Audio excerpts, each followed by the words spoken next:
Feels like you came for me. She left everything behind. For a man she had never met, traveled miles with only one promise. But when the train stopped, no one was there. No name, no welcome, just silence. And as her world began to fall apart, a stranger stepped out of the storm, looked at her and said, "It feels like you came for me." The train screamed as it slowed into the lonely station, a place that felt forgotten by time. And Mercy Elira stood near the door, clutching the small worn suitcase that carried everything she owned and everything she had left behind. Her fingers trembled not from the cold alone, but from the weight of a decision she could not undo. She had crossed oceans and lands on a promise written in ink from a man she had never met, a man named Corvin Hale, who had sworn he needed a wife and that he would be waiting. The conductor barely glanced at her when he opened the door. The wind outside hit her like a warning, harsh, dry. Carrying dust instead of hope, she stepped down, carefully, boots touching the wooden platform. As her heart pounded louder than the departing train for a moment, she stood still, searching for a face that might soften the sharp emptiness of the place. But there was no one, no man holding a hat nervously, no hopeful smile, no sign with her name. Written in uneven letters, only silence and the creak of old wood beneath her feet. The train pulled away, leaving behind a cloud of smoke and a final echo of movement, then nothing. Elira swallowed hard and lifted her chin. Maybe he was late. Maybe he had been delayed, she told herself. This was not abandonment, not yet. She moved to the edge of the platform, her eyes scanning the dirt road that stretched toward a cluster of distant buildings. Minutes passed. Then more. The sun dipped lower, casting long shadows that felt like fingers reaching for her resolve. A man finally appeared, but not the one she hoped for. He was older, thin, with a face carved by years and disappointment. He approached slowly, his gaze settling on her suitcase and then her face. "You the male bride?" he asked, his voice flat. She nodded, hope flickering despite everything. "Yes, I'm here for Corvin Hale." The man scratched his beard and looked away as if uncomfortable with what he had to say. "Then you came for nothing, girl. He ain't coming." Her chest tightened. "What do you mean?" "Mean he sent word yesterday he don't need no wife anymore. Said he changed his mind, said he got better prospects." The words hit harder than the wind, than the journey, than the fear she had buried beneath determination. Changed his mind? Just like that. Her grip loosened on the suitcase for a moment. She thought she might drop it, or herself. "There must be a mistake," she said, though her voice betrayed her. The man shook his head. "No mistake happens more than you think. Men write letters. When they lonely, then forget when they not." He turned as if his part in her story was finished, leaving her standing there with nothing but the echo of rejection. Elira did not cry, not then, not in front of strangers. She had learned long ago that tears were a luxury not always afforded. Instead, she stood straighter, though her heart felt like it had cracked open.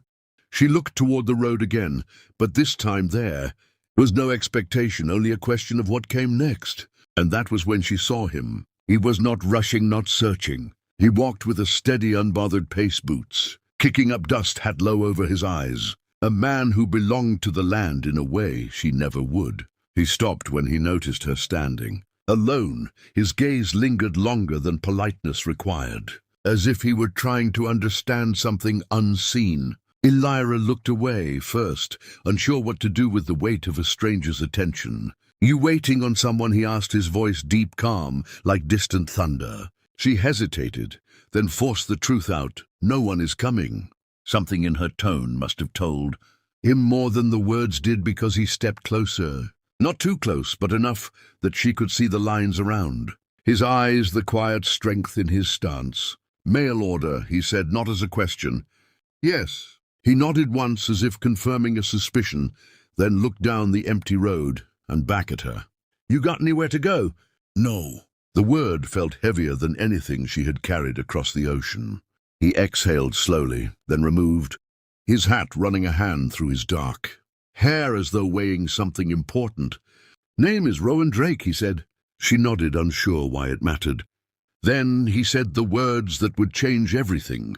It feels like you came for me." She blinked, caught off guard by the certainty.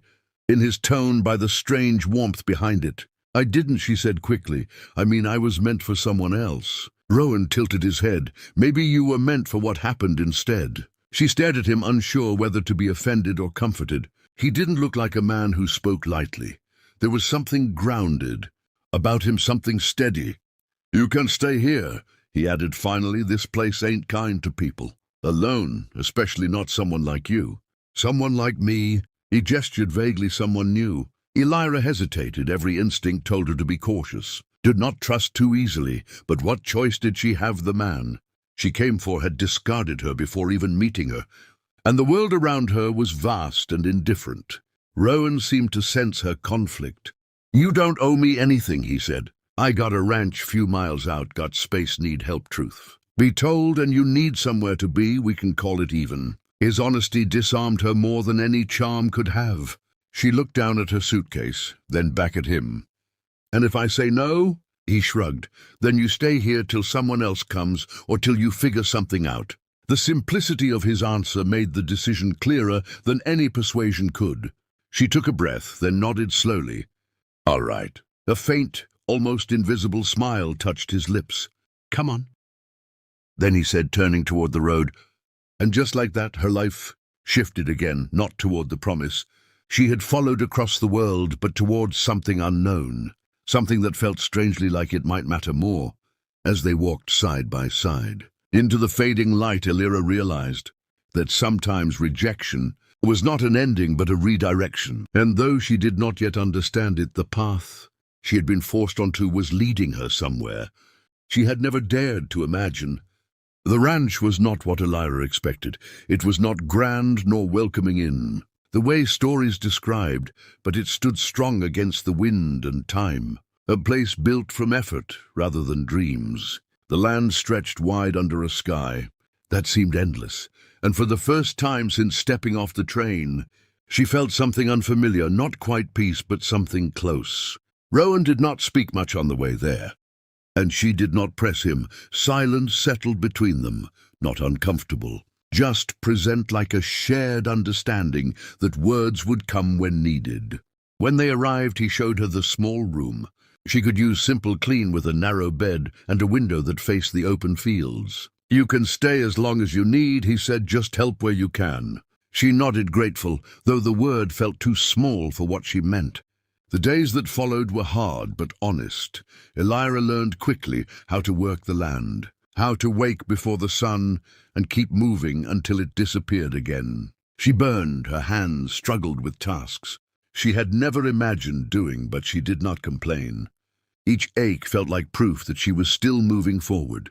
Rowan watched her more than he spoke, always from a distance, always with that same thoughtful expression, as if he were trying to understand not just what she did, but who she was. One evening, as the sky turned gold and the air softened, he finally joined her, where she stood near the fence. "You don't have to push yourself so hard," he said. She wiped her hands on her dress. "If I stop, I might think too much." "About him?" he asked. She shook her head. "About everything." Rowan leaned against the fence beside her. "You still angry?"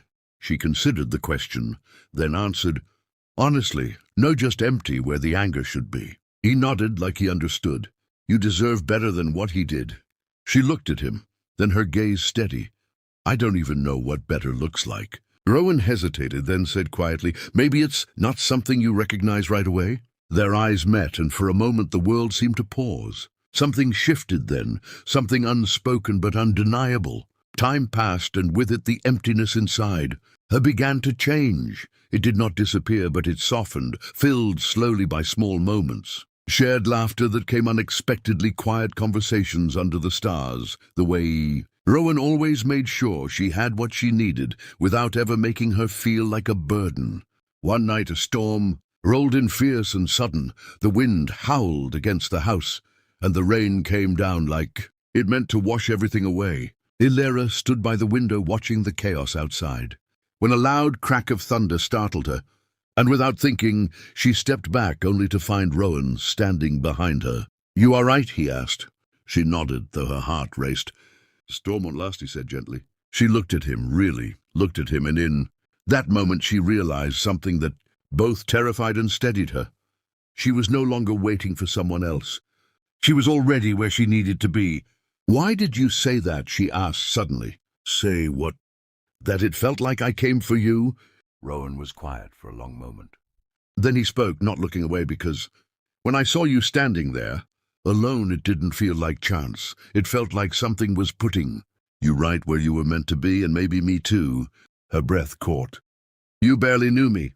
Still don't fully," he admitted, "but some things you don't need time to feel." The storm outside began to quiet, as if the world itself were listening. Elira stepped closer, her voice softer now. "What if you're wrong?" Rowan met her gaze, steady, unwavering. "Then he'll still be glad I tried." Something inside her broke open, then not in pain, but in release.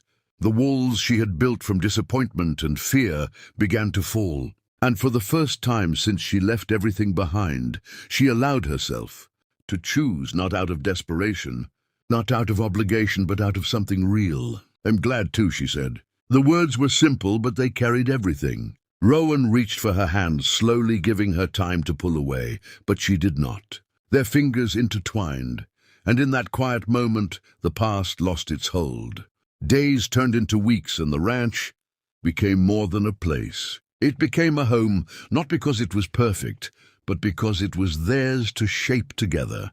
And one morning, as the sun rose over the fields, casting light across everything they had built, Elira realized that the greatest twist of her journey was not the rejection that had once seemed like the end. It was the unexpected beginning that followed.